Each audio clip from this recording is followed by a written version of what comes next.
ሰበር ዜና እነ ሰራዊት ፍቅሬና መንሱር ጀማል በቁጥጥር ስር ዋሉ።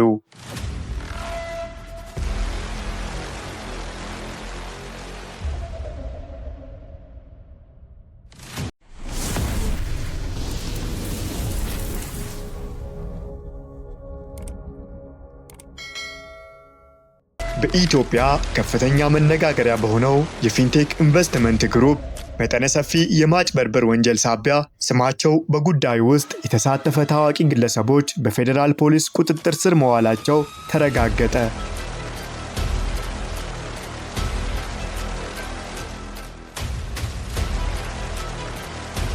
የፌደራል ፖሊስ አገሪቱን እያነጋገረ ባለውና የበርካታ ዜጎችን ሀብት ባወደመው የፊንቴክ ኢንቨስትመንት የኤሌክትሪክ መኪና ሽያጭ ማጭበርበር ወንጀል የተጠረጠሩ ታዋቂ አርቲስትና የማህበራዊ ሚዲያ ተጽዕኖ ፈጣሪዎችን በቁጥጥር ስር አውሎ ምርመራ ጀመረ። በዚህም መሰረት አንጋፋው አርቲስትና የማስታወቂያ ባለሙያ ሰራዊት ፍቅሬ፣ አርቲስት ዳንኤል ተገኝ፣ አርቲስት ይገረም ደጀኔ፣ አርቲስት አብርሃም ግዛው እንዲሁም በቲክቶክ እና በማህበራዊ ሚዲያ ሰፊ ተከታታይ ያላቸው መንሱር ጀማልና ወንድም ካሊድ በቁጥጥር ስር ከዋሉት መካከል ይገኙበታል።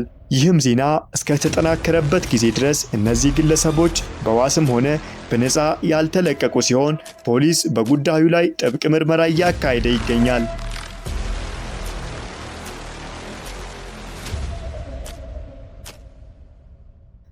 ተጠርጣሪዎቹ በቁጥጥር ስር ሊውሉ የቻሉት ፊንቴክ ኢንቨስትመንት የተባለ ድርጅት መኪናዎችን ያስመጣል በሚል ህዝቡ ገንዘቡን እንዲያስቀምጥ ያላቸውን የህዝብ ተቀባይነትና ዝናን በመጠቀም በማነሳሳትና ለተፈጠረው ግዙፍ ማጭበርበር መንገድ ለመክፈታቸው እንደሆነም ተገልጿል።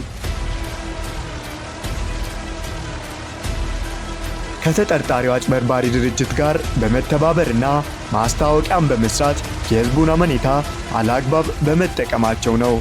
ድርጅቱ የቢዋይዲ ሴጉል የኤሌክትሪክ መኪናዎችን በ950 ሺህ ብር ቅድመ ክፍያ በ3 ወር ውስጥ አስረክባለሁ በማለት ከ450 በላይ ከሚሆኑ ዜጎች ወደ 600 ሚሊዮን ብር ገደማ ሰብስቦ በመሰወሩ ህብረተሰቡ ላይ ከፍተኛ የኢኮኖሚና የስነ ልቦና ቀውስን ፈጥሯል። ዜጎች ገንዘባቸውን ያወጡት የድርጅቱን ህጋዊነት አረጋግጠው ሳይሆን በቴሌቪዥንና በማህበራዊ ሚዲያ የሚያውቋቸውንና የሚያከብሯቸው እነዚህን አርቲስቶች አምነው በመሆኑ የተፈጸመው ማጭበርበር የሞራል ውድቀቱን የከፋ አድርጎታል። አሁን ላይ ጥሪታቸውን የተነጠቁትና ለወራት የተጉላሉት ደንበኞች ፍትህ ፍለጋና ፍትህን በመሻት በመንግስት መስሪያ ቤቶች ደጃፍ ሰልፍ ወጥተው አቤቶታቸውን እያሰሙም ይገኛሉ። የዚህ አስደንጋጭ ክስተትም የሚያሳየው በማስታወቂያው ዘርፍ ውስጥ ያለውን የህግ ተጠያቂነትና የታዋቂ ሰዎችን ኃላፊነት ነው። ማስታወቂያ ሰርቶ ክፍያ ከመቀበል ባለፈ አርቲስቶችና ተጽዕኖ ፈጣሪዎች የሚያስተዋውቁት ምርት ወይም አገልግሎት ህጋዊነትን የማረጋገጥና ማህበረሰቡን ከአደጋ የመጠበቅ የሞራልና የህግ ግዴታ እንዳለባቸው ይህ ክስተት ሕያው ማሳያ ነው።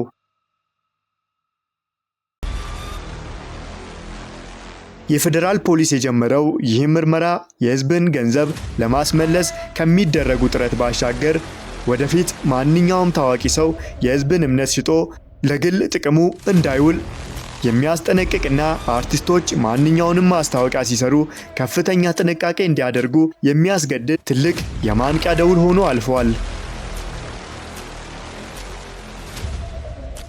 ጥሪታቸውን የተነጠቁትና ለወራት የተጉላሉት ደንበኞች ደግሞ ፍትህን በመሻት በመንግስት መስሪያ ቤቶች ደጃፍ ሰልፍ ወጥተው አቤቶታቸውን እያሰሙ እንደከረሙ የሚታወስ ሲሆን ይህንን የብዙዎችን ህልም ያጨለመና ከፍተኛ ቀውስን የፈጠረ ማጭበርበርን ተከትሎ የፌደራል ፖሊስ እርምጃ መውሰድ መጀመሩ ትልቅ አድናቆት እየተቸረው ነው።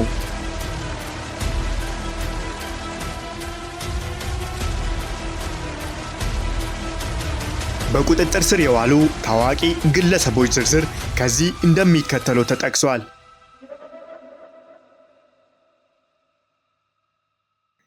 የኪነ ጥበብ ባለሙያዎች ሰራዊት ፍቅሬ፣ ዳንኤል ተገኝና ይገረም ደጀኔ።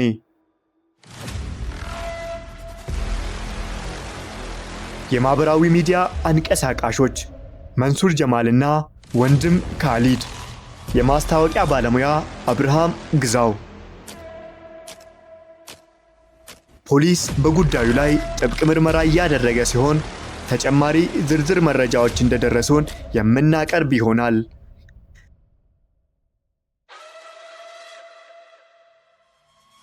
ይህ አሳዛኝ ክስተት ለሁላችንም ትልቅ የማንቂያ ደውልም ሆኖ አልፏል።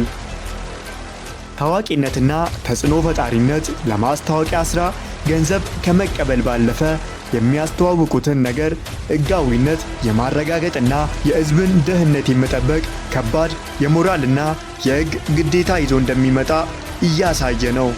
እናንተስ ምን ትላላችሁ? ታዋቂ ሰዎች ለሚያስተዋውቁት አጭበርባሪ ድርጅት በሕግ መጠየቅ አለባቸው ብላችሁ ታምናላችሁ?